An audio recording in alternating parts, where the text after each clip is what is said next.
है कि मेरे पाँव का सनीचरा अभी नहीं उतरा था जिस महीने पायनियर से जवाब मिला, उसी महीने अभ्युदय प्रेस की ओर से यानी जहाँ पे पायनियर से इनको जवाब मिल गया कि नहीं करना, तो वहीं पे अयुद्ध जो अभ्युदय प्रेस था उनकी ओर से एक काम मिल गया। प्रेस अपनी कुछ पुस्तकें स्कूलों के पाठ्यक्रम में लगवाना चाहते थे। मैं फिर संयुक्त प्रांत की तूफानी यात्रा पर निकला। वेतन वेतन कितना था? वही 50 रुपये मासिक, किराया तीसरे दर्जे का, और जो है भत्ता डेढ़ काम, रात को कविता करना। और किसी समीपवर्ती जिले से दिल्ली ने फिर खींचा। एक बार फिर मैं श्री कृष्ण और रानी को मधुशाला में रस मंजित कराया। पूरी मसाला के प्रथम श्रोता थे रानी। अब रात बिरात उनके घर भी चली आती थी। हंस लिखित एक प्रति श्री कृष्ण को दे आया। वो नशे में ऐसा डूबा कि बोल ही नहीं सका। मसाला जो मेरे लिए थी, शायद वही उसके लिए भी रही। भयंकर अभ्यंतर की आवाज़ छपने को अभी कोई जुगत नहीं थी। श्री कृष्ण छोटी छोटी कॉपियों पर उसका प्रतिलिपि तैयार करता और अपनी सहेलियों मित्रों को भेंट देता था। हर शाम को उसे देखने आता और खयाम को और अपनी मधुशाला से उसका मन बहलाता। मुक्त ने मुक्त जी ने जो मुक्त जी इनके परिचय के हो गए थे आते जाते, तो मुक्त जी जो थे वो खयाम की मसाला और मसाला की चर्चा जगह जगह उन्होंने शुरू कर दी थी। खयाम की मसाला के 10 पद उस समय चांद के संपादक थे मुंशी नौजादिक लाल। उन्होंने सचित्र चांद में छापे। मेरा एक निजी पत्र भी मुक्त जी ने पहले या बाद को चांद में छपाया, जो मैंने उन्हें प्रवास से लिखा था। दिसंबर 1933 की सरस्वती में 10 रुबाइयाँ मधुशाला की छपी। दिसंबर में ही मैंने हिंदू विश्वविद्यालय काशी के शिवाजी हॉल में मसाला का प्रथम सार्वजनिक पाठ किया। कभी पढ़ा था, जब 12 की पुस्तक प्रकाशित होती तब खरीदारों को भीड़ पर नियंत्रण करने के लिए पुलिस बुलाना पड़ता। जनता जब किसी के पीछे पागल होती तब उसका क्या रूप होता है। मैंने विश्वविद्यालय के अहाते में अकेले नहीं चल सका। मतलब ये इतने प्रसिद्ध हुए, तो उस समय की बात बता रहे हैं कि काशी के उस कवि सम्मेलन के विषय में अक्षय कुमार जैन, प्रोफेसर मनोरंजन प्रसाद और नरेंद्र शर्मा लिख चुके हैं। मसाला की बहुत सी रुबाइयों के प्रथम पाठक, क्योंकि मैं उनको प्रवास में लिखी रुबाइयों पत्र भेजता रहता, और श्रोता के रूप में प्रफुल्ल चंद ओझा मुक्त, वो भी अपनी प्रतिक्रिया तथा औरों पर उसका सदा प्रभाव लेखबद्ध कर चुके थे। मैं उन्हें क्या दोहराऊं, मेरे मुंह से शोभन भी नहीं लगेगा। कई कवियों और इनके अलावा कविता प्रेमियों ने मसाला रचना की खबर लगते ही घर पर आकर उसे मुझसे सुना। वीरेंद्र सिंह, नरेंद्र शर्मा, पनकन मालवीय ने और भी एक आध लोग इस समय मधुकाव्य लिख रहे थे। नए कवियों में अनुकरण की कमजोरी अक्सर देखी जाती है। अपने कई भावों की प्रतिध्वनियां मैंने दूसरों में सुनी है।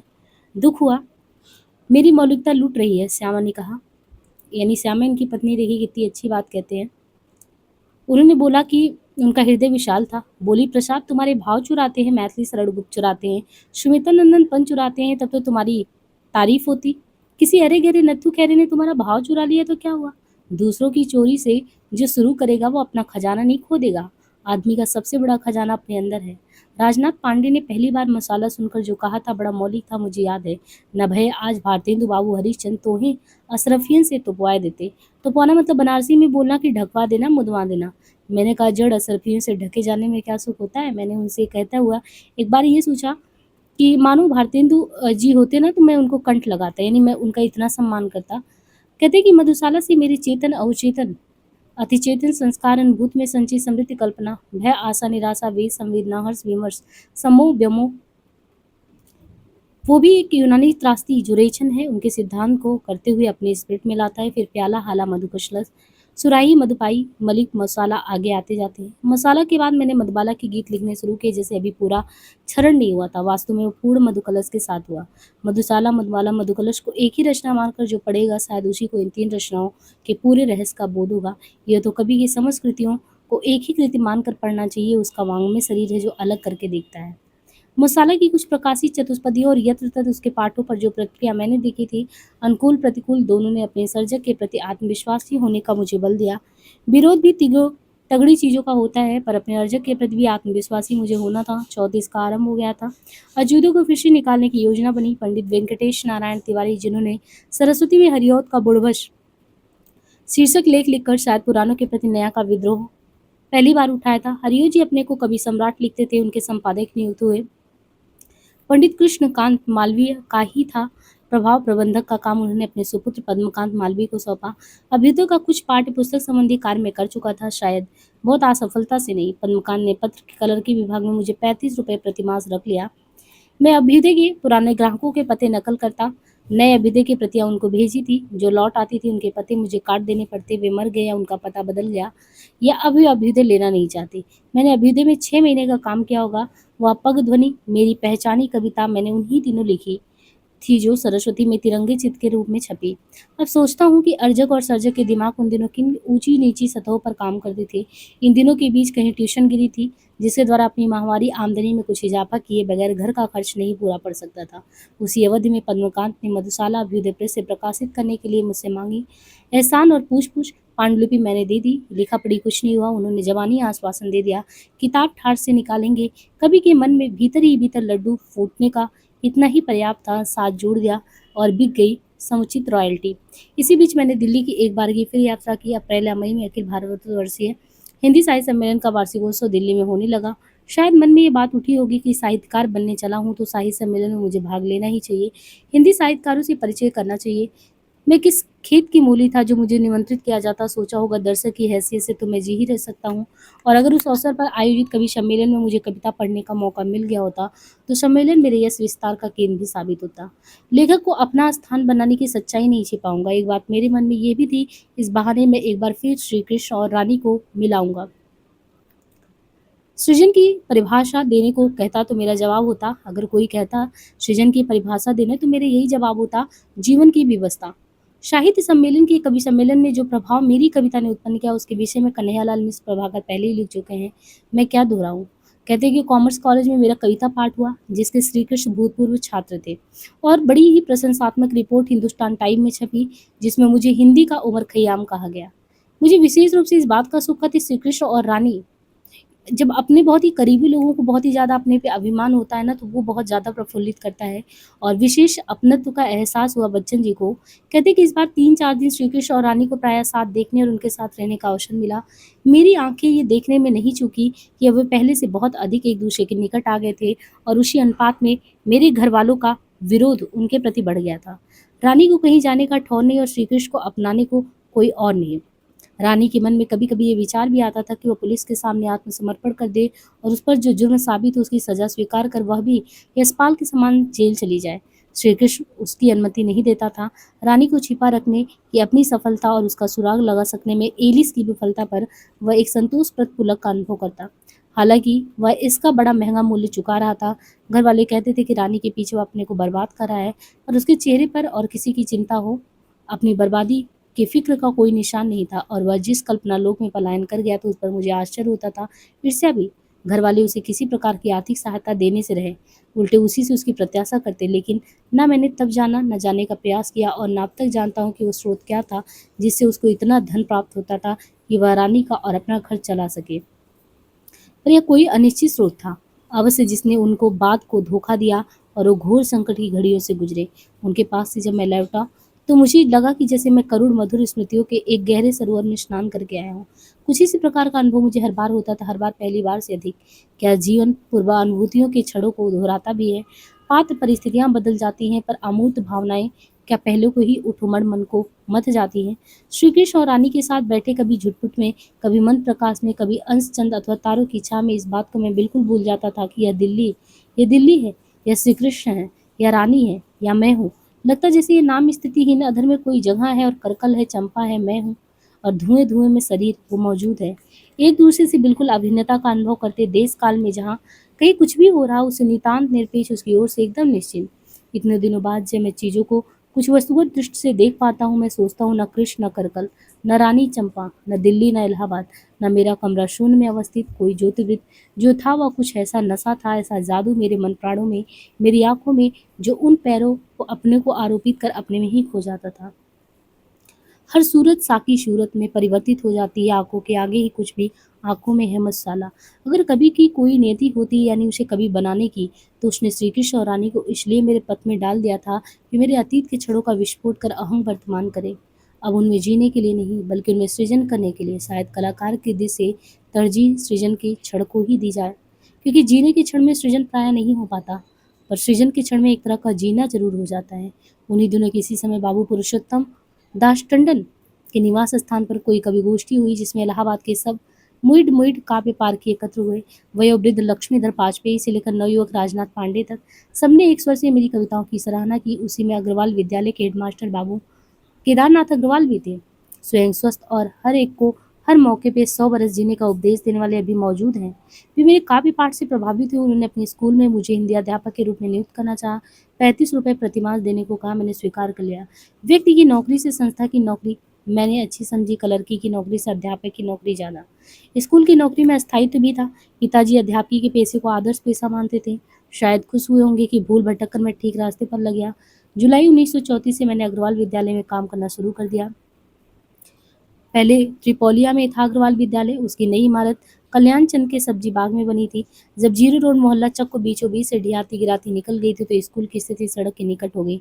विद्यालय के चारों ओर का नक्शा तेजी से बदल रहा था, पर मेरी आंखों में तो उसका पुराना नक्शा उसकी पुरानी यादों के साथ बसा था, बचपन से लेकर शुरू जवानी तक की मीठी कड़वी यादों के साथ। भाग्य ने प्रतिदिन उस भूमि पर आने का विधान शायद इसलिए कर दिया था कि मैं उन दिनों को भूल ना सकूं।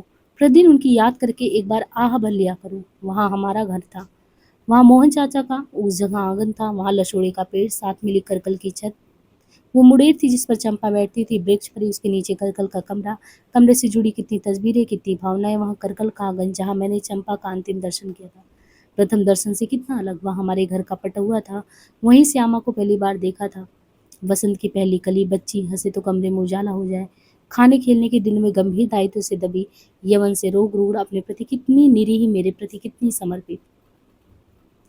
मैं अपनी आर्थिक असमर्थता में श्यामा को अपने पास भी नहीं रख सकता। जी तो यही चाहता कि हर शाम ससुराल जाकर उसके पास बिताया करूं, पर ट्यूशन पर कौन जाए। घर में तो कोई आकर्षण नहीं, माताजी अकेली हैं, फिर भी गृहस्थी संभालती है, खाना पकाती। पिताजी अपने सब दायित्व से मुक्त है। सुबह गंगा नहाने जाते हैं, दिन को रामायण गीता बाजते हैं, शाम को मंदिर जाते हैं। फिर छोटे भाई का घर फिर बसे। शायद एक चिंता है, चिंता उन्हें श्यामा की बीमारी की भी है, पर लाचार है, आभारी है। श्यामा की दवा दरमद का दायित्व उनके पिता ने ले लिया है। मैं पढ़ा पुढ़ा कर लौटूं तो क्या करूं, क्या पढूं, कितना पढूं, दुनिया में बहुत किताबें हैं, सीजन में भी सबको नहीं पढ़ सकता। फिर भी कुछ पढूं ना तो क्या करूं, रात को देर तक जगने की आदत लगा ली, और कभी कभी भीतर से जब कुछ कुरेदे विवश करे तो कुछ लिखूं। इतवार इतवार छुट्टियां होती, तिथि त्योहार भी आते रहते। कभी महेश प्रकाश के साथ समय कट जाता, कभी मुक्त राजनाथ पांडे या श्री मोहन आ जाते, कभी कभी नगर के स्कूल कॉलेजों में कविता पाठ कराता। कलर के स्कूल मास्टर का जीवन कितना डल होता है। डल को मैं एक रस नहीं कहूँगा, इसमें रस है, ऊब कह सकते हैं। तेली के बैल सा एक लीक एक ढर्रे पर चलने वाला, और अंत में पहुंचना कहीं नहीं। मैंने कहीं सगल भी नहीं पाला, ना कोई बाहरी खेल कूद में भाग लेता हूँ, ना हॉकी फुटबॉल, ना वॉलीबॉल, ना क्रिकेट। मैं टेनिस तो अमीरों का खेल है, और मैं बैडमिंटन पिंग पोंग भी नहीं खेलता। मेरी उम्र के लोग ऐसे खेलों में भाग लेते हैं। और न किसी अंतरी खेल में मैंने रुचि ली, न ताश में, न शतरंज में, न चौपड़ में, न गंजीफे में। हाँ, अकेले बैठूं तो बिछोड़ने की आदत है, कभी आशा के साथ, कभी निराशा के साथ। मसाला छपेगी तो धूम मच जाएगी, फिर गीत छपेंगे। अभी संकलन का नाम स्पष्ट नहीं तो और धूम मचेगी, पर धूम ही मच जाएगी तो क्या। जिनकी धूम मच चुकी है वो क्या लाफर लूट रहे हैं। महादेवी जी विद्यापीठ में गुरु जी बन के रह रही हैं, परंतु जिन पंत जी ने कला काकर के राजा के यहाँ जाकर आश्रय लिया है, निराला मारे मारे फिर रहे हैं। कहावत सुनता हूँ, मूस मोटाई लोढ़ा हुई। हिंदी अध्यापक हूँ, ट्रेंड भी नहीं है। 35 रुपये से तनख्वाह बढ़ेगी तो 50, हद 75 तक। विद्यालय के हेड हिंदी पंडित को इससे ज़्यादा नहीं मिलता। मैं ऐसे ही रोज़ रोज़ स्कूल जाकर घंटे पर घंटे दर्जे लूँगा, रोज़ रोज़ ट्यूशन पर जाकर लड़के पढ़ाऊँगा, रोज़ रोज़ घर लौट कर किताबें पढ़ूँगी, 2-4 सफ़े कागज़। श्यामा ऐसी ही रोज़ रोज़ बीमार रहेगी, रोज़ रोज़ मैं उसके लिए कुछ न कर सकने के लिए झकूँगा। और किसी रोज़ जुलाई में मैंने एक दिन अखबार में पढ़ा कि प्रख्यात क्रांतिकारी महिला प्रकाशु ने पुलिस से सामने आने पर निर्विरोध आत्मसमर्पण कर दिया। पुलिस ने उसे हिरासत में लेकर 48 घंटे के अंदर मजिस्ट्रेट के सामने प्रस्तुत किया। मजिस्ट्रेट ने प्रकाशों की ओर से बगैर किसी प्रकार के पैरवी के, यहाँ तक कि उसकी ओर से बेल की अर्जी के बिना ही उसके खिलाफ सब मुकदमे वापस ले लिए और उसे रिहा कर दिया, लेकिन उसे दिल्ली में रहने की इजाज़त नहीं दी। अखबार में प्रकाशों के आकर्षक व्यक्तित्व, पोशाक की चुस्ती और उसकी सुनवई आंखों का भी जिक्र था। प्रकाशों का सुराग लगाने और उसे गिरफ्तार करने में सरकार ने जो सरगर्मी दिखाई, और फिर उस पर लगे जुर्मों को हटा लेने और उसे मुक्त करने में दो उतारता कहना चाहिए और डरता, पति उसका कारण मेरी समझ में नहीं आ सका। कुछ कारण तो होगा ही। अगस्त की 2 या 3 तारीख को मैंने देखा कि सवेरे सवेरे एक तांगा मेरे मकान के सामने आकर रुका। उससे प्रकाशो उतरी। मैंने मन में कहा, श्री कृष्ण, नो प्रकाशो को मेरे पास नहीं भेजना था। श्री कृष्ण, नो प्रकाशों को मेरे पास नहीं भेजना था। अगर भेजना ही था तो मेरी अनुमति ले लेनी थी, कम से कम मुझे पहले से सूचित तो कर देना था। खैर, अब आ गई थी तो उसे वापस जाने को तो कह नहीं सकता। जैसे ही मैं उसके पास पहुंचा, उसने धीरे से मेरे कान में कहा कि किसी से मत कहना कि मैं प्रकाशो हूँ। घर में कह देना कि श्री कृष्ण की भाभी हूँ। मुझे रानी या रानी भाभी कहना। मैं 1 सप्ताह यहाँ रहूँगी, फिर श्री कृष्ण भी आएगा और हम लोग कहीं और जाने का कार्यक्रम बनाएँगे। श्री कृष्ण हमारे यहाँ केवल एक बार आया था, पर उसने घर भर को प्रभावित किया था अपनी मिलनसारी, खुलेपन और हँसमुख स्वभाव से। उसके भेजे मेहमानों को हमारे यहाँ आकर ठहरना कोई नई बात नहीं थी। 1-2 महिलाएँ भी पहले भी आकर हमारे यहाँ ठहर चुकी थीं। माताजी, पिताजी नीचे रहते थे, ऊपर के 3 कमरे खाली थे। एक में मैं रहता था, प्रकाशों को ऊपर का ही एक कमरा दे दिया गया और दिन को मुझे स्कूल जाना था और स्कूल के बाद एक ट्यूशन पर होकर घर लौटता। उन दिनों लौटने लगा तो मुझे लगा जैसे घर पर कोई मेरी प्रतीक्षा कर रहा है। घर में एक स्वागत का भाव था। क्यों? इसे मैं स्पष्ट नहीं कर सकता। शायद मन के भाव जब प्रबल होते हैं तो अपने समीप की जड़ वस्तुएं पर भी अपनी छाया छोड़ते हैं। ऊपर जाकर मैं चकित रह गया। महीनों से मेरा कमरा अस्त व्यस्त पड़ा था। मैं किसी को अपने कमरे में जाने ही नहीं देता था। जब सफाई वगैरह करनी होती खुद करता, अलबत्ता जब श्यामा होती तो और अच्छी रहती, तब वो करती। ये वह जानती थी या मैं जानता था कि मेरे कागज पत्तर, चिट्ठियाँ, कविता की कॉपी आदि कहाँ रहती हैं। रानी ने मेरे कमरे की सफाई की थी। मेरे बिस्तर की चादरें, तकियों के गिलाफ बदल दिए। कमरे की मेज कुर्सियाँ करीने से लगा दी थी। किताबें अलमारियों में तरतीब से रख दी और किसी चीज़ पर कहीं मिट्टी गर्द का नाम नहीं था। रानी अपने कमरे में थी। मैंने उसे आवाज़ दी तो वह निकली। उदासी से मुस्कुराने का प्रयत्न कर रही थी। मैंने कहा, तुमने क्यों इतनी तकलीफ उठाई? कमरा ठीक करने के लिए शुक्रिया, पर कभी का कमरा और कभी का जीवन अस्त व्यस्त ही रहे तभी अच्छा है। व्यवस्था की आकांक्षा होते हुए व्यवस्था में मुझे कुछ घुटन सी होती है। खैर, मैं श्यामा को देखने जा रहा था। माताजी ने रानी को दिन में परिवार के सब सुख दुख, स्थिति परिस्थिति से अवगत करा दिया था। वो भी श्यामा को मिलना ही जाना चाहती थी। मैंने उसे रोक दिया। 3 दिन बाद इतवार पड़ेगा, दिन भर के लिए चलेंगे। वो मान गई। उस संध्या को भी श्यामा हल्के बुखार में पड़ी थी। उसे क्या छिपाना था। सुनकर बहुत खुश हुई कि रानी ने मेरे कमरे को ठीक ठाक कर दिया। चलने लगा तो उसने कुछ पश्चाताप भरे स्वर में कहा, काश मैं वहाँ होती। अच्छा, तो रानी की सब सुविधा का ख्याल रखती। देखना भाभी को कोई तकलीफ ना होने पाए। इतवार को ले आना। श्यामा के पास बैठे जाता रात हो जाती तो मैं उसी के यहाँ खाना खा लेता। देर तो आज भी हो गई थी, पर मैंने सोचा रानी का घर में पहला दिन है, मुझे घर पर ही खाना खाना चाहिए। माँ मेरी प्रतीक्षा में बैठी होंगी जैसे वे हमेशा बैठी रहती हैं, पर रानी भी बगैर खाना खाए बैठी होगी। मैंने अपराधी सा अनुभव किया। उसने धीरे से सिर झटका, जैसे कहा, कोई बात नहीं। 2 छतें थी, एक पर वह सोने गई, एक पर मैं सोने गया। हम इलाहाबाद में आसमान साफ हो तो अगस्त सितंबर तक खुले में सोया करते थे। मुझे अगस्ती रातों में अधूरे चांद के नीचे सोना बहुत भाता। उस रात न जाने क्या बड़ी रात तक मुझे नींद नहीं आई। घर में खाटें थी जो करवट लेने पर चरमर करती थी। खासकर बरसातों के बाद मैंने बड़ी रात तक कई बार रानी की खाट की चरमर सुनी। शायद उसे भी नींद नहीं आ रही थी। स्वाभाविक था, नई जगह था। शायद कोई चिंता भी हो, चिंतित होने के लिए उसके पास कम था। मुझे सुबह से ही लगा था कि कुछ उसके मन में है जिस पर उसने अपने ओठों को बंद कर रखा है। मैंने पूछा भी नहीं। क्रांतिकारी लड़की है, रही है, न जाने कितना कुछ छिपाने का उसे अभ्यास रहा है। रानी के आने से 2 ही 4 दिन में घर का वातावरण बदल गया। माँ सुख दुख से जर्जर महीनों से अकेली थी। उन्हें एक साथ मिला। रानी घर गृहस्थी के कामों उनका हाथ बटाती। पिताजी के भी छोटे मोटे काम कर देती। दोनों उनकी प्रशंसा करते। जिसके घर की बहू है उसे धन्यवाद। घर के ऊपर वाले हिस्से की तो उसने काया पलट कर दी। मकान के सामने गणेश बाग के मंदिर से लगा एक बड़ा पीपल का पेड़ था। उसके पत्ते टूट टूट कर हमारी छतों पर गिरते और पड़े रहते। माँ में इतनी ताकत नहीं कि घर भर झाड़ू मार दे। हमारी सिर्फ चौका बर्तन करती थी। रानी रोज दोनों छतों पर झाड़ू एक एक करके सब कमरों की सफाई का सामान, कमरों में ज़्यादा नहीं, मेरे कमरों की सफाई करना, मेरे मना करने के बावजूद गो साफ करने में भाव रखना मुझे अच्छा लगता। उसने रोज की अपनी ड्यूटी बना ली। ट्यूशनों से लौटते मैं प्राय मुझे रात हो जाती। कभी ट्यूशनों से श्यामा के पास हो, मैं घर लौटता। सीढ़ियाँ परिचित थी, अंधेरे में भी मैं उन पर चढ़ जाता। कमरे में पहुंच गई, दिया सलाई टटोल अपना लैम्प जलाता, मैले ही चिपनी चढ़ा लेता। मन प्रकाश में तब काम करने, यहाँ तक कि पढ़ने लिखने की भी मेरी आंखें अभ्यस्त हो गई थी। एक रोज ऐसे ही रात को तो मैंने देखा कि एक लालटेन जीने पे जल रही है। लालटेन घर में कई थी, पर माँ को अपनी रोटी पानी के लिए एक जला लेना ही काफी था। कमरे में भी मेरी मेज पर साफ की हुई चिमनी का लैम्प था। थोड़ा सा प्रकाश रानी के कमरे से भी आ रहा था। महीने से इतना प्रकाश ऊपर देखने के अनभ्यस्त आंखों को बड़ा सुखद लगा। समझ गया रानी ने ही यह सब किया है। अचरज था, जो हाथ बम बनाने का काम करता था वो घर गृहस्थी के छोटे मोटे काम भी कैसे कर लेता है। उसके कमरे तक चला गया। बोला, रानी क्यों इतनी तकलीफ उठाती हूँ? मुस्कुरा दी। कुछ लिख रही थी, शायद किसी को चिट्ठी। मैं अपने कमरे में जाकर अपनी मधुबाला कविता की यह पंक्तियां गुनगुनाने लगा। तब इस घर में था तम छाया, था भय छाया, था भ्रम छाया, था मातम छाया, गम छाया, उषा का दीप लिए सिर पर मैं आई करती उजियाला, मैं मधुशाला की मधुबाला। गीत शायद पहले लिखा जा चुका था, सरस्वती में प्रकाशित भी हो चुका था, मधुबाला के एक रेखाचित्र के साथ। इतवार को मैं रानी को लेकर बाई के बाग गया। श्यामा उसे देखकर बड़ी प्रसन्न हुई। भाभी कहकर मिली। रानी ही कुछ खींची सी रही। नए घर, नए लोगों के सामने उसका संकोच समझा जा सकता था। फिर अपने संबंध में सब कुछ गोपन रखने की बरसों की आदत उसका स्वभाव बन गया था।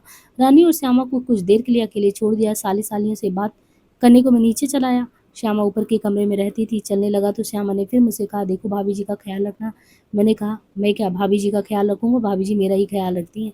मैं अनजानी ही औरों के सामने रानी को भाभी जी कहता और अकेले में रानी। रानी से श्यामा ने कहा, मिलकर जाना भाभी, अभी तक हमें यही मालूम था कि सप्ताह बाद श्री कृष्ण आएगा और रानी को लिवा जाएगा। 8-10 दिन बाद श्री कृष्ण की चिट्ठी आई।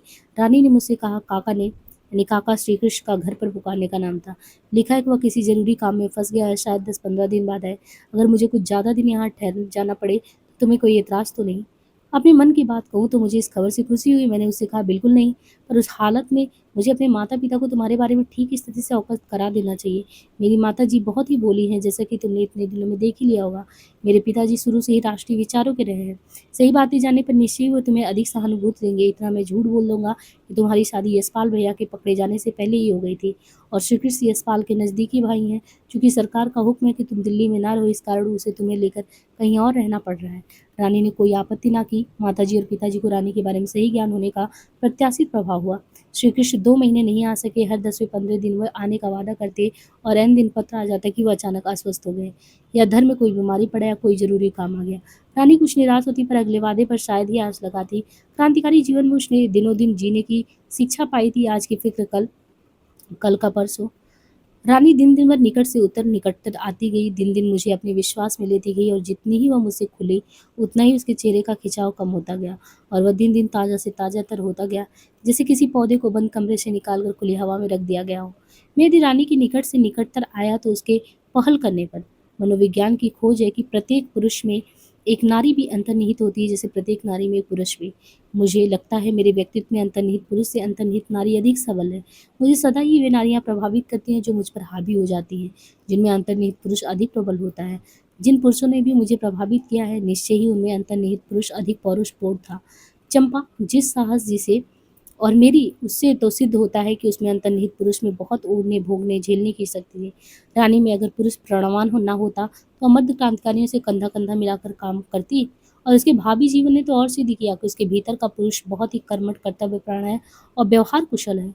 श्यामा और मुझ में अंतर्निहित स्त्री पुरुष अनुपात में एक दूसरे के पूरक थे। वहाँ किसी पर कोई हावी नहीं हो सकता था, वहाँ समत्व का योग था। तेजी में अंतर्निहित पुरुष पर मेरी अंतर्नारी निर्भर होकर पूर्णतः आश्वस्त थी। रानी मेरे जितने निकट खींची और मुझे उसने जितने निकट खींचा, वहाँ पर समाज न खतरे का निशान लगा रहा है। और खतरे से औरत डरती है, मर्द नहीं। मैं डरा था, रानी नहीं डरी थी। जिसने अंदर कवच पहन रखा वो तीर से क्यों डरे? वर्षों अपने फरारी के दिनों में घुटन भरे कमरों में बंद रहने की वो प्रतिज्ञा उन्नी स्वाभाविक थी कि वह बाहर निकलना, खुले में घूमना चाहे, विशेषकर इलाहाबाद आकर, जब उस पर श्री कृष्ण का नियंत्रण भी एक प्रकार से हट गया था।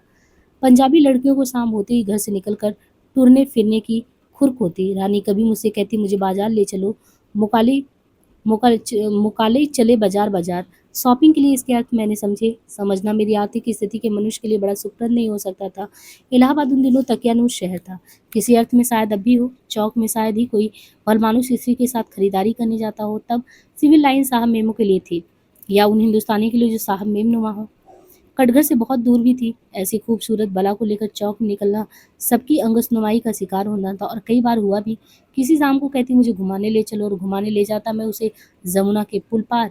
नए मोहल्ले में भी आए। अब हमको 6-7 वर्ष हो गए थे, बहुत से लोग जानने लगे थे। लोग एक नई लड़की के साथ मुझे देखकर घूरते, क्या सोचते, क्या बात करते, उनकी कल्पना की जा सकती थी। जमुना पुल पर पहुंचकर हम लोहे के पीपों पर पांव रख कोठी पर उतर जाते, अक्सर लंगड़ी कोठी पर। वहाँ एकांत होता, ऊपर सरसर हवा चलती, नीचे हर हर पानी बहता, बीच में थर थर मेरा हृदय कांपता। बाहर आकर रानी की तफरीह हो जाती और हमें देखने वालों के मन में कुछ भ्रम संशय घर कर लेता। मुझे कुछ इसका डर होता भी। रानी तो निडर थी। पास पड़ोस के लोग घर भी आते और रानी के बारे में उनके कौतूहल मोहल्ले की व्यवहार नीति में हंस मामूल समझा जाता। माता जी जितना बताती लोग उतना ही ना मान लेते, कुछ अपना भी कयास बढ़ाते। मुझे सीधे शायद ही कोई कहता, पर लोगों को दो अर्थी बातें, संकेत भरी मुस्कान और व्यंग भरे इशारे में खूब पहचानता। ये सब चोर की दाढ़ी का तिनका रहा है। मेरी उस काल की रचनाओं में, यानी मधुबाला के गीतों में, इनकी प्रतिछाया कोई देखना चाहे तो सहज ही देख सकता है। मेरे बारे में है फैला दुनिया में कितना भ्रम संशय, क्या कहती है दुनिया को देखो, दुनिया देती लानत मुझको। लेकिन मुझ पर कल के ज्ञानी भी आंखें अपना दिखलाते हैं। किस किस को दूर करूंगा मैं संदेह यहाँ जन जन के आदि। पंडित पद्मकांत मालवीय ने मधुशाला की पांडुलिपि मुझसे लेकर उसका अचार डाल दिया था। जब पूछता कब छापना शुरू करेंगे तो मालवीय जी अपने पनडब्बे से 2 पान मुझे दे और 4 अपने मुँह में रखते। उसके लिए खास कागज़ मँगवाया है, अभी तक नहीं आया। जब खास कागज़ आया तब खास स्याही का इंतज़ार होने लगा, फिर खास टाइप का इंतज़ार होने, फिर खास डिज़ाइन का, जिसके भीतर एक-एक रुबाई पिट की जानी थी। छपना शुरू हुआ तो कभी प्रेस की मशीन बिगड़ जाती, कभी मशीन मैन बीमार पड़ जाते। बहरहाल साल होने को आ रहे थे और छपाई का काम 2-3 फर्मों से आगे के अलावा और कर ही क्या सकता था। किसी को लटकाने के बहाने तो कोई प्रेस वाले से सीखे। लेखक की पुरानी रचना जब नहीं प्रकाशित हो पाती तो नई लिखने का उसका उत्साह मारा जाता है। मधुशाला अक्षर में लटकी थी और खयाम की मसाला का कोई पूछता ही नहीं था। मधुबाला और मसाला की झांकी जो बात को मालिक मसाला के नाम से चली, मसाला की चतुष्पदियों की रचना काल में ही लिखी जा चुकी थी। वस्तुतः पहले इन दोनों गीतों को मसाला के आदि और अंत में देने की योजना थी। बीच में शादी, मौत, बीमारी, बेकारी ने इतना मौका भी नहीं दिया कि जो कुछ मन में है मत्ता उसे कागज पर मैं उतार दूं। नियमित मुदर्रिस और श्यामा की बीमारी की न बढ़ न घट स्थिति, न सांस लेने की एक सूरत पैदा की। मेरे आंगन में ओस की एक बूंद टपकी और देखते ही देखते उसने प्लावन का रूप ले लिया। मेरे जीवन की नौका तरंगों के साथ ऊपर नीचे होने लगी और यह प्लावन गीतों का एक सावन भी मन में उठता आया। एक समय उन तरंगों पर झूले की पेंगों का सा आनंद लेकर मैं परम संतुष्ट हो सकता था। अगर उन आनंद के क्षणों को मुझे सृजन में आबद्ध करना होता तो मैं समय की प्रतीक्षा करता। वर्ड्सवर्थ की इमोशंस रिकलेक्टेड इन ट्रंक्विलिटी के सिद्धांत के अनुसार मैं नहीं कह सकता कि वो सिद्धांत है। ऐसा पुनः स्मरण मेरे सृजन के अनुभव में भी आ चुका। शायद इसी बात को टी.एस. एलियट ने आधुनिक महावैभव शब्दावली में इस प्रकार कहा है कि जो भोगता है वह व्यक्ति है और जो सृजन करता वह व्यक्ति है, वह व्यक्ति और है। मूलतः एक ही बात शब्दों के उलट-फेर से कई तरह से साहित्य संसार में कई बार कही गई है।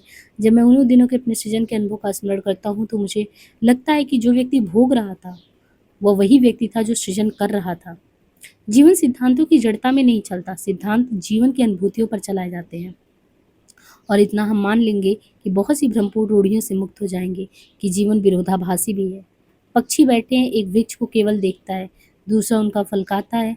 प्रतीक से बताया गया है कि एक ईश्वर है, एक जीव है। कबीर ने संभवतः उसी आधार पे इसका योग कहा है, चढ़ तरवर तो पंछी बोले, एक गुरु एक चेला, चेला रहा सो फल चुनि खाए, गुरु निरंतर खेला।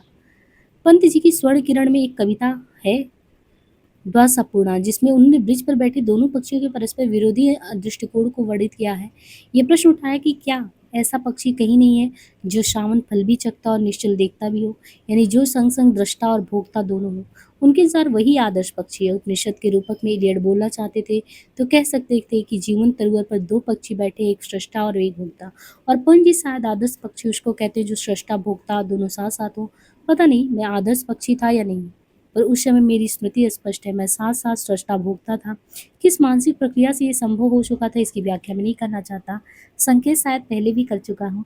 सृष्टा भोक्ता साथ-साथ होने के फलस्वरूप मेरा सृजन किस कोटि का हुआ, इस पर मुँह खोलने का मुझे अधिकार नहीं है, पर मुझे अपनी एक अनुभूति को ईमानदारी के साथ अंकित कर देने का अधिकार तो है। उस समय की अनुभूति की अभिव्यक्ति का एक उदाहरण देना चाहता हूँ।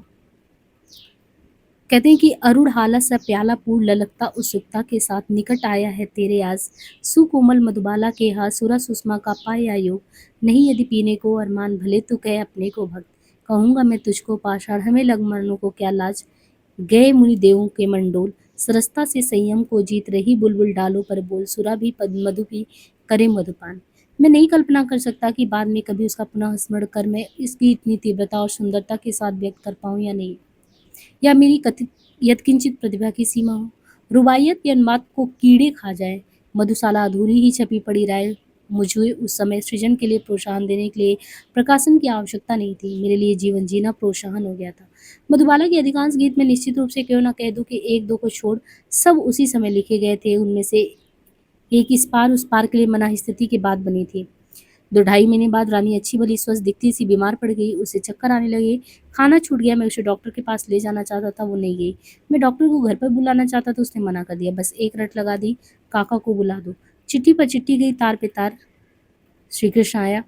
उसके आते ही रानी में मैंने सहसा एक खिंचाव देखा, जैसे मेरे साथ पिछले महीनों में वो इतनी ही खिंची हुई रही हो। मैं भी सतर्क हो गया। भीतर भीतर मेरे दिल को भारी धक्का लगा। मैं दिन भर के बाद अपने स्कूल ट्यूशन पर होते श्यामा को देखते घर लौटता। दिन भर रानी और काका क्या करते, उनमें क्या बातें होती, वो मुझसे ना बताते, मैं पूछता भी नहीं। 2-3 दिन बाद श्री कृष्ण ने मुझसे कहा कि वह रानी के साथ अलग मकान लेकर रहना चाहते हैं। मैंने कहा रानी की तबीयत खराब है, जब अच्छी हो ले जाएं। जल्दी क्या है? अगर इस घर में तुम्हें तकलीफ है तो मेरी असमर्थता की है। तुम जाना चाहते हो तो मैं तुम्हें यहाँ रहने को बाध्य कैसे कर सकता हूँ?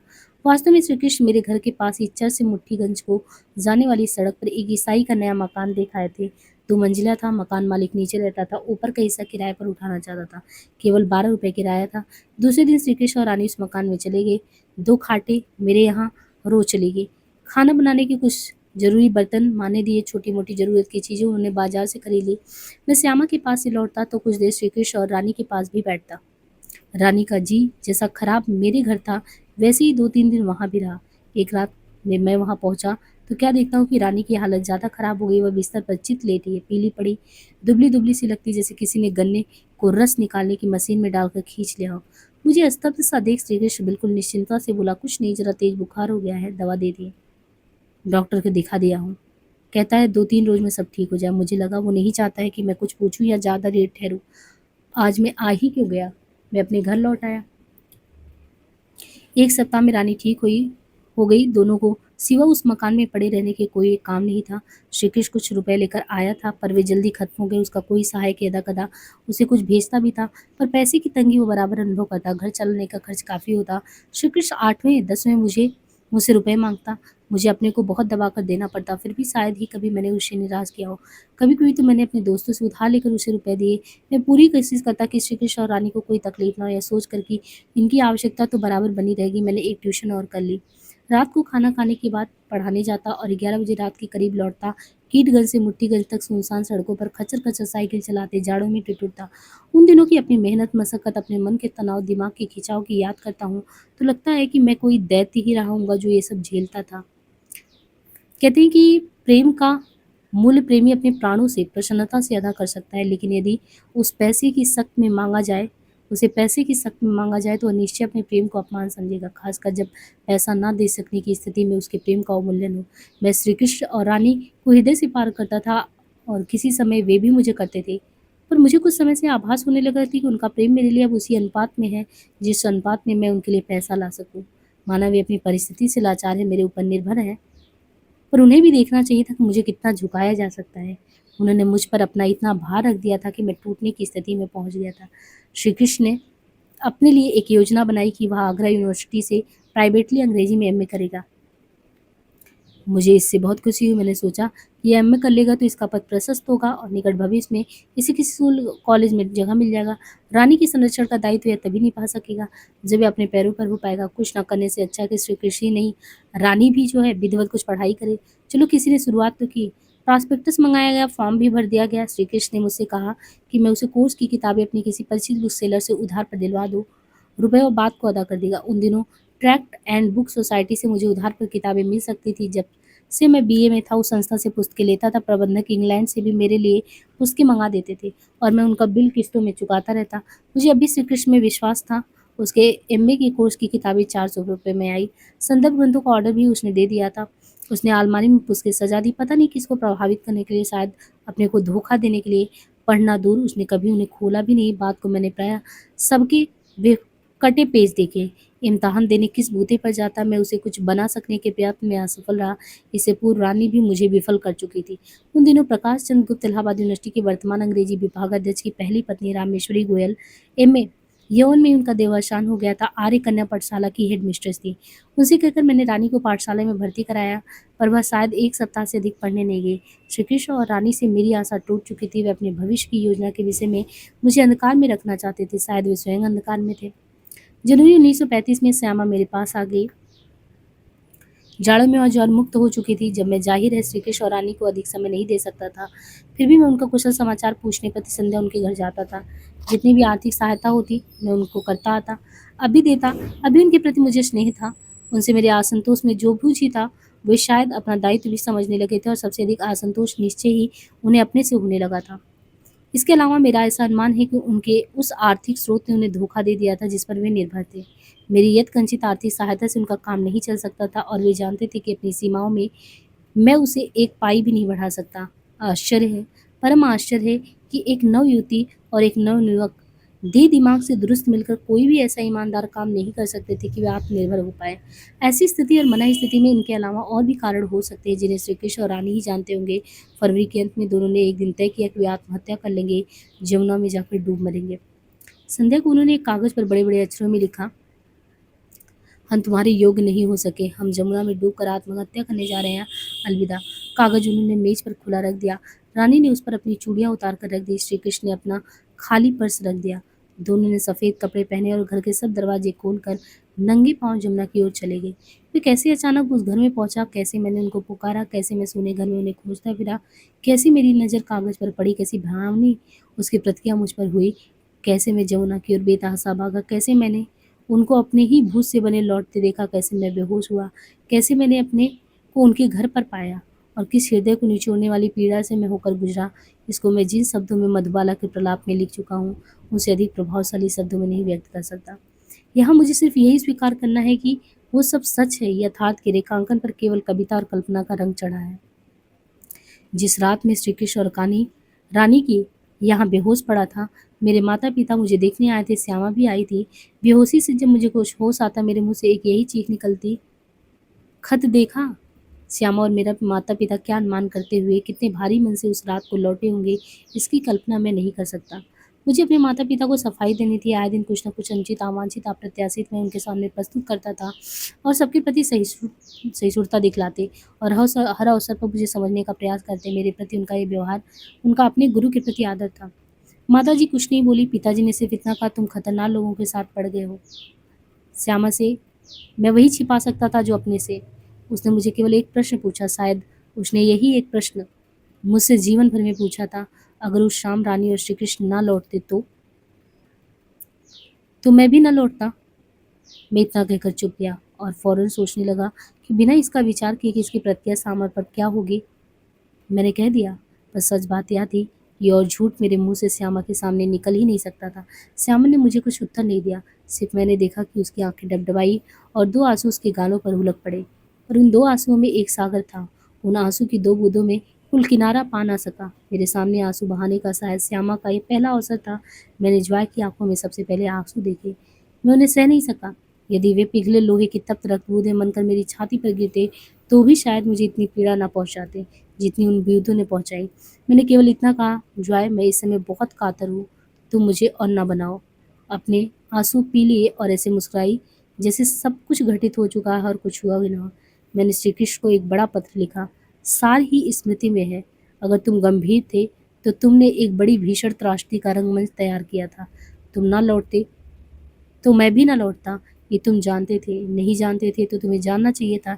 यदि मुझे तुम में कुछ भी जाना था और मैं ना लौटता तो मेरे माता पिता श्यामा सब मेरे पीछे आते। मधुबाला के समर्पण में जहाँ मैंने अपने जीवन से संबंधित चिर सरल मूर्तियों का ध्यान किया, वो मेरे माता पिता और श्यामा ही मेरे ध्यान में है। और अगर ये एक मजाक था तो यह बड़ा क्रूर और मारक मजाक था। और उससे तुम्हारे प्रति मेरी भावनाओं की इतनी जोरदार ठेस लगी है कि न मैं तुम्ही को ठीक पहचान पा रहा हूँ, न अपने को। माना कि ये तुम्हारी सच्ची अनुभूति थी कि तुम मेरे योग्य नहीं हो सके। पहले तो मैं ऐसा ही हूँ कि क्या मेरे योग्य ना हो सकने पर आत्महत्या करने का इरादा किया जाए। और अगर तुमने मुझको ऐसा समझा ही था कि तुम मेरे योग्य बनना चाहिए तो तुम्हें कुछ करना चाहिए था। मैं पूछूं कि इसके लिए तुमने क्या किया। जीवन की कितनी ही बड़ी चुनौती पर आत्महत्या करने की बात मैं नहीं सोच सकता। जो सोचता है वो मेरी दृष्टि में निरात्म है। मैं नरक में वास कर सकता हूँ, निरात्म का संग नहीं निभा सकता। तुम्हें समझने में मुझसे बहुत बड़ी गलती हुई। मुझे कृपा कर अपने दिमाग को ठीक करने का समय दो और इलाहाबाद से दूर जाओ। हो सकता है कि तुम्हें लगे कि मैं तुम्हारे प्रति निर्मम हो रहा हूँ, पर मैं उससे 100 गुना अधिक अपने आप में निर्मम हो रहा हूँ। मैं अपनी गलती को अपने क्षमा नहीं कर सकता। मैं अपने आप को दंडित करना चाहता हूँ। पश्चाताप के ताप में अपने को गलाकर अपना पुनर्निर्माण करना चाहता हूँ। मैंने अपने से हार अभी नहीं मानी। इस घटना के बाद अंत में मैंने लिखा था, तुम्हारे मेरे संबंध वो नहीं हो सकेंगे जो कभी थे, और मैं नहीं चाहूँगा कि हो, और न तुम ही उसके लिए प्रयत्न करना। 400 रुपये की जो किताबें श्री कृष्ण ने मंगाई थी, जाते समय किसी से मेरे पास भिजवा दी। और अपनी गरीबी के दिनों में 10-10 रुपये की किस्तों में ये रुपए मैंने कितने कष्ट से अदा किए मैं ही जानता हूँ। मनुष्य बच्चन ने श्री कृष्ण और रानी को फिर अपने जीवन में न आने दिया। औपचारिक भेंट मुलाकात, बात और उनके कतिपय प्रयत्न और उनके अप्रिय परिणामों के बावजूद, पर मैं सच कहूँ तो मेरा कभी शायद उन्हें नहीं भुला सका। अपने कवि से तो मैं भी हारा हूँ। 18 वर्ष बाद जब मैंने कैम्ब्रिज में कविता लिखी थी, भावना तुमने उभारी थी कभी मेरी भूला नहीं मैं, तो श्री कृष्ण ही मेरी स्मृति में था। कई कविताएं लिखते हुए अनायास रानी भी मेरे दिमाग में आ रही होती है तो मैं नहीं कह सकता। पापा मेरे वास्ते हैं नाम लेकर आज भी तुमको बुलाना। पंक्ति से आरंभ होने वाले गीत में शायद एक झलक उसकी भी है। कवि के मुख से कभी कभी भविष्यवाणी भी निकल जाती है। श्री कृष्ण पर लिखी कविता में मैंने कहा था, जानता हूँ मैं कि तुमको जिंदगी की मुश्किलों ने तोड़ डाला। काश मेरी लेखनी से ये पंक्तियां न उतरती। श्री कृष्ण में कुछ ऐसी दुर्बलताएं थी और किसमें नहीं होती हैं कि अपनी जिंदगी को कभी भी आसान ना बना सके, लेकिन वो टूटा शायर नहीं था। मुझे इन पंक्तियों को लिखते हुए बड़ा क्लेश हो रहा कि अभी कुछ ही महीने हुए उसकी एकमात्र संतान, उसका एकमात्र जवान बेटा ट्रक के नीचे दबकर मर गया और श्री कृष्ण सचमुच अब टूट गया है। कौन इतने बड़े सदमे से नहीं टूटता। वह मुझसे बहुत दूर पर नहीं, पर मेरी हिम्मत नहीं होती कि उस दुहावसा शेष के सामने जाकर मैं खड़ा हूँ। शायद वह जानता भी नहीं कि कोई कविता मैंने उस पर लिखी थी। न शायद रानी ने प्रीत कविता में अपनी झलक देखी होगी। कविता की दुनिया से अब वो बहुत दूर चले गए हैं। कहते हैं कि नारी जो है पुरुष विशेष को पाकर योग अयोग होती है। रानी ने यशपाल को मन से वरण कर लिया था और वह और वयोचित भावनाओं के उतार चढ़ाव के बावजूद अंत में उसने उन्हें उन्हीं से शादी की। रानी में जो कर्म में लिप्त श्रमशीलता और व्यवहारिकता थी, वह यशपाल सदृढ़ संकल्प, उद्यमी और आत्मविश्वासी कलाकार पाकर पूर्ण रीति से उभरी। जो श्री कृष्ण ऐसे आकर्मण्य, भावुकता जर्जर और भाग्य निर्भर व्यक्ति के संसर्ग में दब गई थी। पुरुष का भाग्य अपने पौरुष है, वही उसका भगवान है। गीता में भगवान कृष्ण ने कहा कि मैं पौरुषम नृशम हूँ, अर्थात पौरुष में नर माही। श्री कृष्ण में भगवान कृष्ण का यही रूप नहीं था, पौरुष। इसलिए वह अपने भाग का निर्माण नहीं कर सका। भाग की ओर देखता रहा कि वह उसका निर्माण कर दे और भाग ने उसे विध्वस्त करके एक खंडहर सा बनाकर छोड़ा। लेकिन सब कुछ विश्लेषण करने के बाद शायद किस्मत भी कोई चीज़ है। शेक्सपियर के किसी समालोचक ने उसके बारे में लिखा है कि उसके नाटकों में कैरेक्टर इज डेस्टिनी, वृत्ति ही किस्मत है और वृत्ति का चुनाव हम नहीं कर सकते, इसमें थोड़ा बहुत बदलाव कर लें, पर किस्मत बड़ी सनकी और क्रूर विनोद प्रिय भी है। कभी कभी केवल अपने कौतूहल बस दो ऐसे व्यक्तियों को साथ कर देती है जो अपनी वृत्तियों में एक दूसरे के बिल्कुल विपरीत हैं। श्री कृष्ण और रानी को वर्षों के लिए एक साथ कर देना किस्मत का, मैं समझता हूँ, एक ऐसा ही कौरुत रूप है। किस्मत के बारे में मेरी जवानी के दिनों में एक गजल गाई जाती थी, बड़ी लोकप्रिय। उसकी दो पंक्तियां मुझे अब याद है। दो फूल साथ फूले किस्मत जुदा जुदा है, एक शाह नामवर है एक राह का गदा है। गदा फारसी में फकीर को कहते हैं। एक दिन एक ही नगर में वृद्ध होते हुए श्री कृष्ण सूरी और श्रीमती प्रकाशवती पाल को देखकर इन पंक्तियों का सूल सत्य एक बार फिर मेरी छाती को ऊल गया। सूल सत्य एक बार फिर, जीवन के तीव्रतम अनुभव से केवल एक बार गुजरकर मनुष्य उनसे मुक्त नहीं हो सकता। पिछले 7-8 महीनों में जो घटा था वो बीत चुका था और कभी लौटने वाला नहीं था, किंतु भौतिक धरातल पर, मानसिक धरातल पर वह हर दिन लौटता था, दिन में कई बार लौटता था, किसी बात को भुलवाने के लिए। संभवतः प्रकृति का यही तरीका कि बार बार उसकी याद दिलाई जाए। जिस घर में रानी 3 मास रहकर गई थी, उसकी छत पर छतियों कमरों से कितनी प्रिय अप्रिय स्मृतियां जुड़ गई थी। जिस घर में वह 5 महीने श्री कृष्ण के साथ रही थी, उससे भी कितनी कटु कष्टदायक मारक यादें जुड़ी थी। और उसी के नीचे से होकर कम से कम दिन में 2 बार मैं आता जाता था, उस जगह से होकर भी जहाँ मैं एक सूनी संध्या को बेहोश होकर गिर पड़ा था। वहीं पहुँचते ही उस समय की सारी घटना जैसे मेरी आंखों के आगे फिर से अभिनीत होती है। साइकिल के पैडल पर मेरे पाँव डगमगाते थे और मुझे लगता था कि मैं गिरा के गिरा। ये मैं कर सकता था कि उधर से जाऊं ही नहीं, पर ना जाना कौन सकती मेरी कि मैं किनार कसी कर सकता, अपने से भाग के कोई कहाँ जा सकता है। ये मैं उस वक्त वही जानता था कि उनको और उनसे संबंध को बार बार याद कर, बार बार भूख कर, जी कर ही उसे छुटकारा पाया जा सकता। घटनाएं तो अपना मूल्य लेगी, उनकी यादें भी अपना मूल्य उगाएंगी। जैसे किसी भीषण तूफान के बाद कोई बाहर निकले, ये देखने की क्या टूटा फूटा, क्या उजड़ गया है, क्या बच रहा है, वैसे ही मैं निकलूं। कुछ भी अपनी पुरानी शक्ल में ना दिखा, ना जड़ में ना चेतन में, सिवाय एक चीज के, अपनी कविता के। खयाम की खेमों का ये भयंकर बवंडर भी ना उड़ा सका था। मधुशाला ज्यों की त्यों खड़ी थी, अपने सब कलश कंगुरों गुंबदों मीनारों के साथ। मधुबाला अपने गीतों को उन्हीं पहले के मोहक और मादक स्वरों में गा रही थी, जैसे उस प्रबल प्रवचन के गर्द गुबार ने उसके गले को छुआ ही ना हो। गनीमत है जो बचा है, पहले उसी को संभाले। पंडित पद्मकांत मालवी मसाला को भूल ही गए थे। सुग्रीव सुधिमोर विषारी पांडुलिपि के लिए साल होने को आए थे और अब तक केवल 2 फर्मे छपे थे, वे भी 8-8 पेजों के, यानी कुल 16 रुबाइयाँ। इस गति से तो 8 वर्ष से ऊपर लगेंगे और धीरज मुझे अब 8 दिन के लिए भी नहीं था। मेरे मन में एक आशंका उठी कि मालवीय जी ने अपनी रुबाइयों का संग्रह रुबाइयत पद्य के नाम से निकाला था। शायद डर के मारे वे मेरी मसाला को प्रतियोगिता में नहीं लाना चाहते हों। कम से कम जब तक उनकी किताब ना बिक जाए। मैं गलत भी हो सकता हूँ, संभव है मालवीय जी को प्रेस संबंधी कठिनाइयाँ सच सच में हो रही हों, पर अब मुझे अपनी कविता की उपेक्षा अथवा उसके प्रति उदासीनता सहनीय नहीं थी, खासकर जब उसके लिए मेरी कविता के प्रेमी बेकरार हो रहे हों। मैंने गयू चाचा बाबूराम नाम प्रसाद एडवोकेट हाईकोर्ट से राय ली। लिखत पढ़त में अब कुछ था नहीं। उन्होंने अभ्युदय प्रेस को मेरे वकील की हैसियत से एक नोटिस दे दी, जिसका सार ये था कि साल भर से आप मेरे वकील की पांडुलिपि लेकर रखे हैं और छापने में टाल-मटोल कर रहे हैं, जिनसे उनकी आर्थिक हानि हो रही है। अब अगर 1 सप्ताह के अंदर मसाला प्रकाशित न कर दी जाएगी, तो मेरे मुवक्किल को ये अधिकार होगा कि अपनी पुस्तक किसी दूसरे प्रकाशक को दे दे या स्वयं प्रकाशित कर दे। गप्पू चाचा ने मुझे ये सलाह दी कि अब ऐसा प्रबंध करना चाहिए, जिस दिन नोटिस की तारीख खत्म होती है, तो उसके दूसरे दिन किताब बाजार में आ जाए। कोई नया प्रकाशक मेरी लेकर इतनी जल्दी बाजार में नहीं ला सकता था। अपनी पुस्तकों का प्रकाशक मैं स्वयं नहीं होना चाहता था। लेखक का स्वयं प्रकाशन होना मैं उस समय भी गलत समझता था, आज भी। पर इस परिस्थिति में स्वयं प्रकाशक बनने के अलावा कोई चारा था नहीं। उन दिनों कागज़ उधार किस्तों पर मिल जाता था, छपाई भी हो जाती थी। मैंने तय किया कि अब से रात वाली ट्यूशन से जो रुपए मिलेंगे, वे कागज़ छपाई की किस्तों पर जाएँगे, छोटे-छोटे साइज़ में, और केवल 1000 प्रतियाँ छापने की योजना बनाई जाएगी। प्रकाशन संस्था का नाम सुषमा निकुंज रख दिया गया। स्वामित्व पिताजी के नाम कर दिया गया। पिताजी को एक पत्र प्रकाशन कार्यालय का जीवन भर का तजुर्बा था ही। सोचा उनसे कुछ सहायता मिल जाएगी, बिक्री आदि को देख लेंगे, घर पर बेकार बैठे हैं। कुछ काम उनकी रुचि का मिल गया तो करना पसंद करेंगे और उनका मन भी लगा रहेगा। उनसे सलाह-मशविरा किया तो अपने सहयोग देने को तैयार हो गए। उन दिनों कायस्थ पाठशाला ट्रस्ट नया-नया खुला था। कायस्थ पाठशाला का मैं पूर्व विद्यार्थी था। उसके प्रबंधक भी मसाला के प्रेमी थे और बहुत दिनों से उनकी प्रतीक्षा में थे। उन्होंने आश्वासन दिया कि मैं कागज़ का प्रबंध कर दूँ, तो ये सप्ताह भर के अंदर पुस्तक छाप देंगे। जल्दबंदी भी प्रेस में ही करा देंगे, मिल जाएगा जिसे मैं सुविधा से चुका सकता हूँ, एक साथ या किस्तों में। माँग देखते हुए अच्छी बिक्री की उम्मीद थी ही। आनन-फानन में सारा प्रबंध हुआ। अभ्युदय प्रेस के लिए सप्ताह के अंदर किताब निकालना असंभव था। मालवीय जी ने समझा, यह मेरा मधुशाला जल्दी प्रकाशित करने का हथकंडा था। लेकिन जिस दिन नोटिस की तारीख खत्म हुई, दूसरे दिन ही मसाला छपकर तैयार था, पॉकेट साइज में, मूल्य 1 रुपया मात्र और आकार में सबके पॉकेट में पहुंचने योग्य।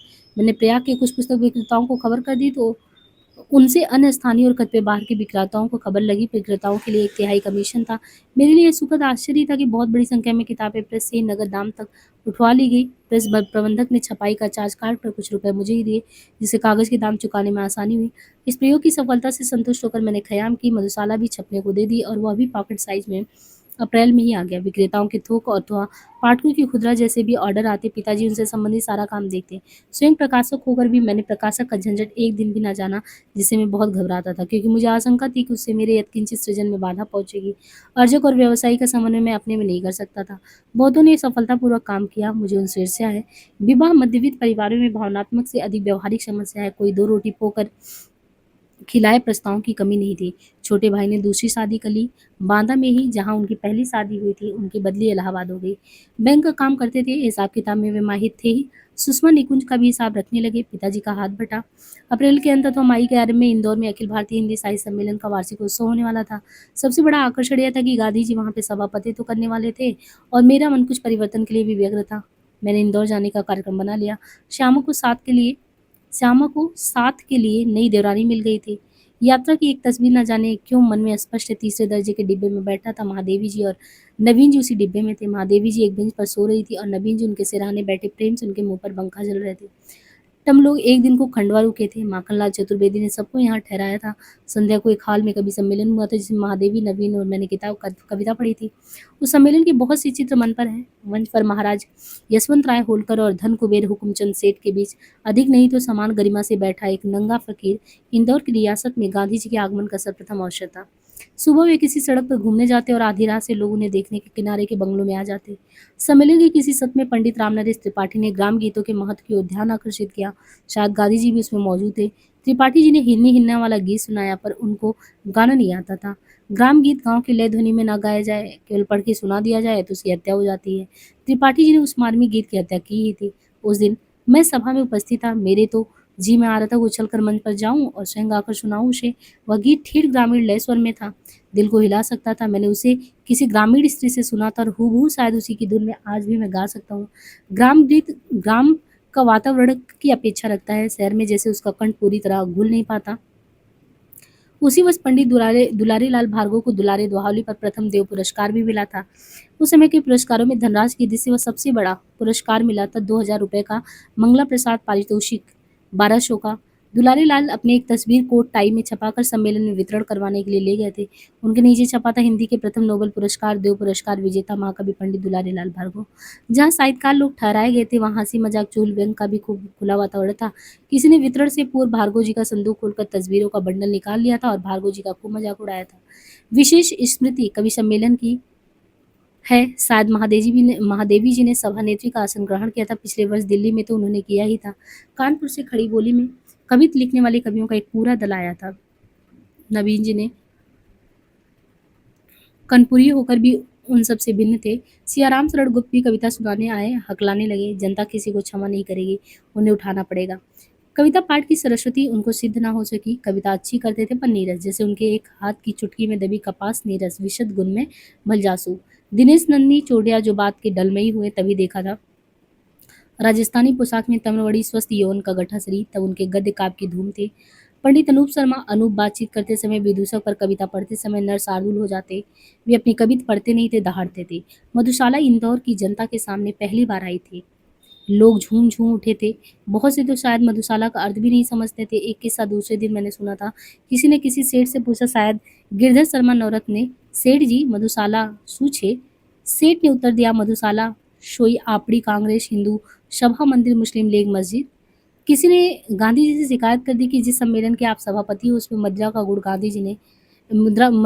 गान किया जाएगा। बड़े आश्चर्य की बात है, दूसरे दिन अंतरंग सभा की बैठक थी। रात के 12 बजे से गांधी जी 11:55 पर मुझे सभा हाल के बगल वाले कमरे में मिलने को आए।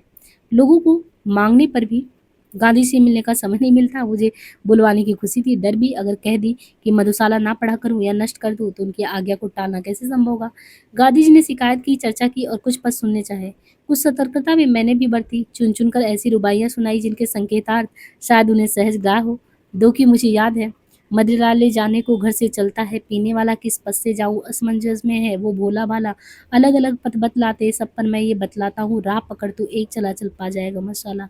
मुसलमानों हिंदू हैं दो एक मगर उनका है प्याला, एक मगर उनका मदिरालय, एक मगर उनकी हाला। दोनों रहते एक न जब तक मंदिर मस्जिद में जाते, बैर बढ़ाते मंदिर मस्जिद मेल कराती मधुशाला। इसमें तो मदिरा का गुणगान कहीं नहीं है। इसे यह सुन उनके द्वारा बक्सा जाकर मैं भागा। उनको भी समय नहीं था। शरीर से गांधी जी के इतने निकट बैठने का मेरा पहला और अंतिम अवसर था। लोगों ने मेरी पद्मशाला के पद पद पर हर्ष प्रकट कर वाह वाह करके ताली बजा बजा कर मुझे सिर पर उठा लिया। पर जब मैं अपने कमरे में आया तो मेरा मन बड़ा उदास हो गया। कविता पाठ के बाद उदासी का यह अनुभव मुझे अभी भी होता है। बहुतों के साथ होने के बाद अकेले होने पर मुझे अकेलापन मुझे अखरने लगता है। शायद मेरी कविता से मेरी ही कुछ यादें हैं, भावनाएं जगती हैं तो मुझे अज्ञात बेचैन करने लगता है। कविता पाठ करते समय मुझे पहले अक्सर लगता था कि कोई दूसरा सुना रहा है और मैं सुन रहा हूँ और उसे मैं स्वयं प्रभावित हो रहा हूँ, यानी मैं वक्ता श्रोता साथ साथ हूँ, अपने ही में साकी पीने वाला मसाला। फिर भी यह शायद अपने एकाकीपन के अनुभव की ही अभिव्यक्ति है। किस रहस्यवादी सत्य की नहीं, सत्य हो भी तो या मेरे चेतन का नहीं। कविता में चेतन केवल एक स्तर पे काम करता है, उसके अचेतन अति चेतन के स्तर पर। किसी दिन अपने जीवन की तीव्र अनुभूति को अभिव्यक्त करने की व्यवस्था से मैंने अनायास लेखनी उठा ली होगी। अभिव्यक्ति से जो मुझे राह मिली होगी उसी ने मुझे समय समय पर लिखते रहने को प्रेरित किया होगा। जैसे लोग सहज भाव से अपना सुख दुख अपने सगे संबंधियों से कहने लगते हैं, वैसे ही कहूँ तो कुछ दुख घटी हुई। वैसे ही संभवतः सगे संबंधियों के अभाव में या उनके प्रति अविश्वास से मैं अपना सुख दुख कागज से कहने लगा हूँ। इसी प्रक्रिया का अटूट विकास मैं मधुशाला या मधुबाला के गीतों में देखता हूँ। मेरे स्वाध्याय और अभ्यास से मेरी अभिव्यक्ति में निखार आया हो, पर मधुशाला और मधुबाला के गीत मेरे उतने ही निजी थे जितनी मेरी पहली की रचनाएं। जिस सहज प्रक्रिया से मेरे कुछ निकटस्थ मित्रों ने उन्हें कविता कहा होगा, उसी सहज प्रक्रिया से मेरे मन में उन्हें प्रकाश में लाने की बात उठी होगी। मेरी कविता मेरी अनुभूतियों से सीधी उठी हुई चीज थी और जब उसे प्रकाश में लाया गया तो मुझे इसकी आशा बिल्कुल नहीं थी कि वह औरों को भी अपनी अनुभूति प्रतीत कराएगा। कोई सिद्धांत बनाकर, कोई वाद विशेष चलाने के विचार से, कोई दर्शन प्रतिपादित करने के ध्येय से, कोई क्रांति लाने का लक्ष्य करके अथवा स्थापित तो प्रचलित काव्य विधा छायावाद के विरुद्ध विद्रोह का कोई झंडा खड़ा करने के लिए ये कविता नहीं आई थी। और जब वो आई तो यह सब इसमें देखा गया और समय के साथ साथ अधिकाधिक देखा जाना लामा है। अगर मेरी कविता में ये सब था तो यह मेरे जीवन में आ चुका था। कोई सिद्धांत बना था जो जीवन में किसी बात का आभास हुआ था, तो जीवन में कोई क्रांति की गई थी। जीवन में अगर वो अभिव्यक्ति की किसी नई विधा ने जन्म लिया था तो जीवन में कुछ ऐसा परिवर्तन आ चुका था कि वह पुरानी विधा में व्यक्त नहीं हो सकता। मेरी कविता वो जो हालावादी नाम उसको प्रकट होते ही दिया गया, उसके पीछे सिर्फ मुझे एक बात स्पष्ट दिखती है, छायावाद से भिन्न समझा जाना। मूलतः छायावाद यदि साहित्यिक विधा थी या बना दी गई या घोषित कर दी गई तो मेरी कविता जीवनवाद थी, जिए भोगे जीवन की सीधी अभिव्यक्ति और जीने भोगने में आए परिवर्तन के अनुरूप परिवर्तित। वही संक्षेप में उसकी नवीनता थी। नवीनता का स्वागत भी होता है, विरोध भी। मैंने अपने किसी मित्र को, शायद गिरजा कुमार माथुर को, कभी लिखा था कि छायावाद के किले पर पहला गोला मधुशाला के आंगन से फेंका गया था। उस किले पर फेंकने के लक्ष्य से नहीं, बल्कि यदि उसके रूपक को आगे ले चले तो मधुशाला के निवासी मधुपाइयों की गोला फेंकने के आंतरिक अनिवार्य कीड़ा प्रवृत्ति से। इसलिए उससे क्रांति तो हो गई, मगर बैर क्रांति की घोषणा किए बगैर न मैंने कभी कहा, न मुझे कभी कहने की आवश्यकता हुई कि मैं छायावाद का विरोध करने के लिए खड़ा हूँ।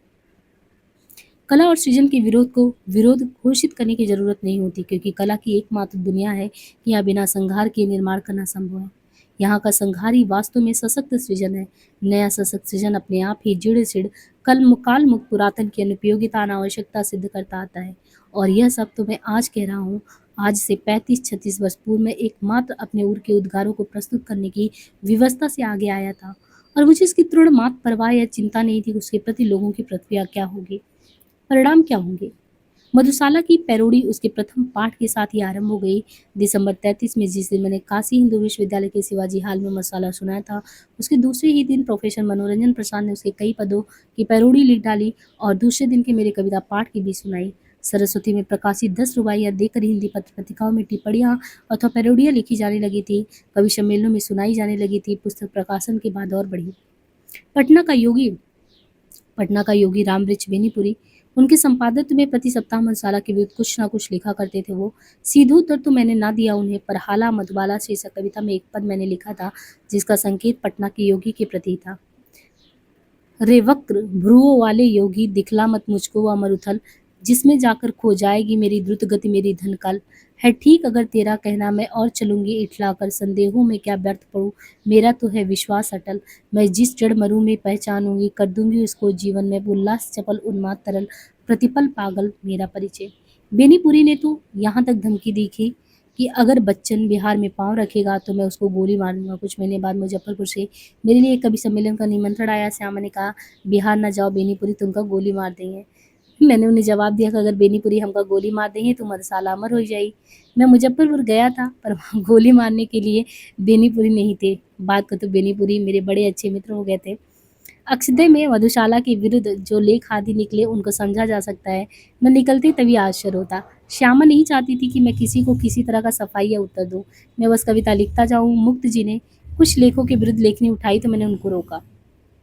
जहाँ एक ओर मसाला का विरोध था, वहीं दूसरी ओर उसका स्वागत भी। मसाला लोग खरीद रहे थे, इसका सबूत तो मेरे पास ही था। पढ़ रहे थे, गा रहे थे, सुना रहे थे। कभी सम्मेलनों में लोग उसे सुनकर पागल हो जाते, और मेरे लिए भी ये काम आश्चर्य की बात नहीं थी। लोग उसमें क्या पाते हैं जो सुनकर विभोर हो जाते हैं। किसी भी नए लेखक के लिए शुरू से इतनी प्रशंसा उसका सिर फिरा देने के लिए ही पर्याप्त था।